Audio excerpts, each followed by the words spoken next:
Very good afternoon to you. I'm Lisa Broom with the CBC News Break. Lawyers for the Barbados Labour Party have successfully sought an adjournment in the civil suit brought against the party by embattled Christchurch West MP Dr. Maria Agard. The matter came up for hearing in the number 11 Supreme Court this morning before Mr. Justice Olson Allen and has been adjourned 7th. Attorney for Dr. Agard, Queen's Counsel Hal Gollop says this morning's hearing, which lasted about 40 minutes, dealt with procedural matters. We met first day of the hearing, and adjournments were sought by counsel for the defendants to put the house in order, as it were, and a number of preliminary steps have been taken to set the matter in motion, and it has been adjourned by consent to the 7th of April 2016. Dr. Agard's lawsuit has 5 grounds stemming from her appearance before the BLP's National Council on November 22nd. Mr. Gollop believes the matter will be heard in open court. This is a matter which, as I understand it, has been made under fixed state claim. I do not see any bar to the matter being heard in open court, but I will always be advised about that by the presiding officer. But all court matters essentially are public matters. I don't see why this one should be any different. And Dr. Agard says she is anxiously awaiting her day in court. Well, I thank you again for your continued interest in this particular case, and I am looking forward to my day in court. Of course, there's so much that still needs to be said, so I will just take advice from counsel and prepare myself accordingly. Mia Motley is appearing as first defendant in the case brought by Dr. Agard, who is suing the BLP for expelling her, as well as seeking damages. General Secretary Jerome Walcott is appearing as the second defendant. Ms. Motley, accompanied by her lawyers, Queen's Counsel Roger Ford and Leslie Haynes, says she too is looking forward to her day in court. I learned very many years ago from Jack there that you argue a case once in court. When that chance comes, our lawyers will argue it in court. Okay? Okay. Roger, as a person who simple comment. Serious lawyers don't argue cases with the press.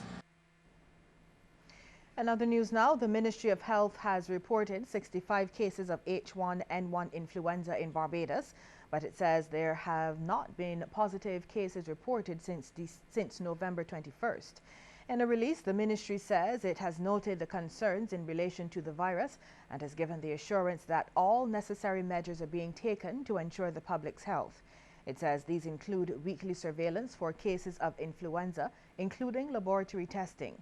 Samples for confirmation of the virus are sent to the Caribbean Public Health Agency in Trinidad. Well, Christmas is coming, and although that translates into endless joy for most of us, it's also a season to be cautious.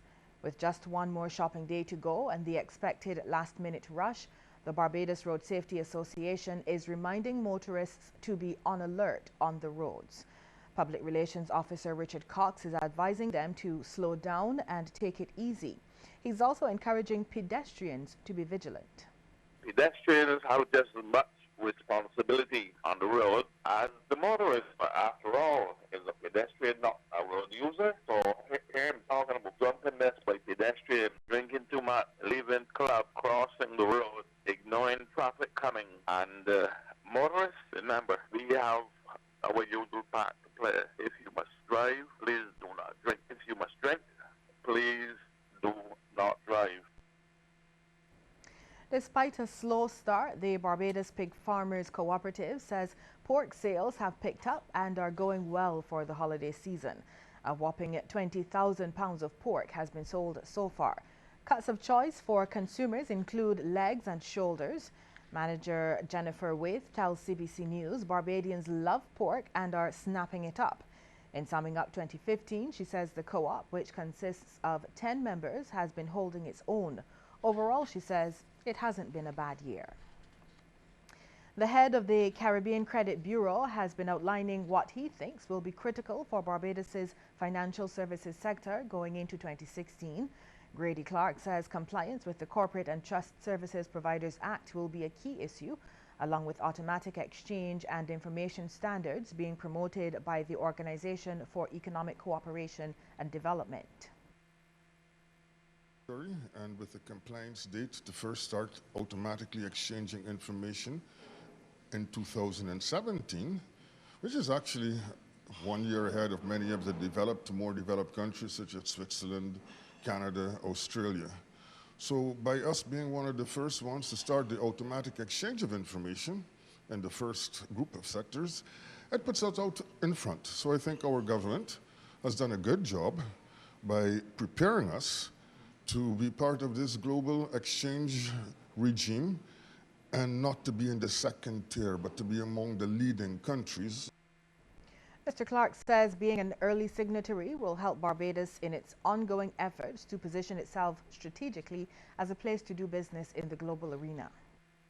As a result of having to comply earlier, the time frame is shorter, so there is greater urgency for businesses to comply and be able to upload the information to the local competent authority, which is the Barbados Revenue Authority.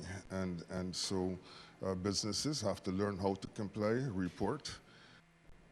A young man who called the neonatal unit of the Queen Elizabeth Hospital home during the early years of his life has given back to the unit. Alexander Huey, now 18 years old, along with his parents, donated 2 boxes of diapers.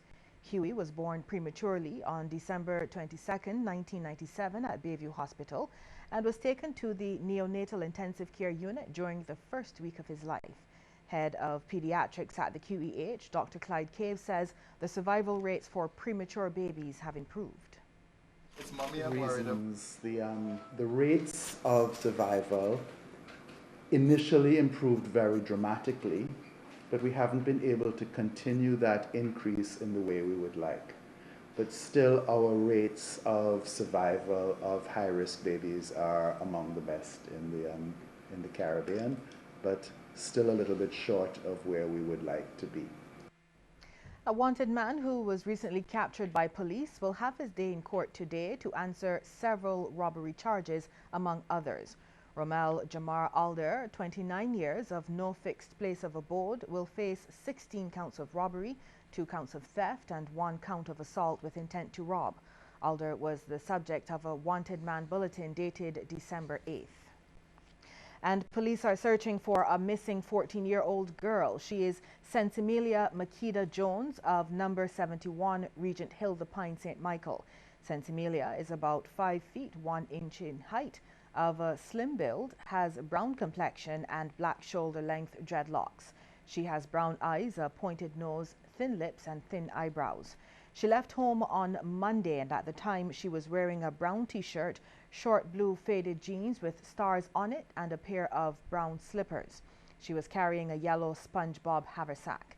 Anyone with information relative to the whereabouts of Sensimilia Makeda Jones is asked to contact the emergency number 211 or the nearest police station.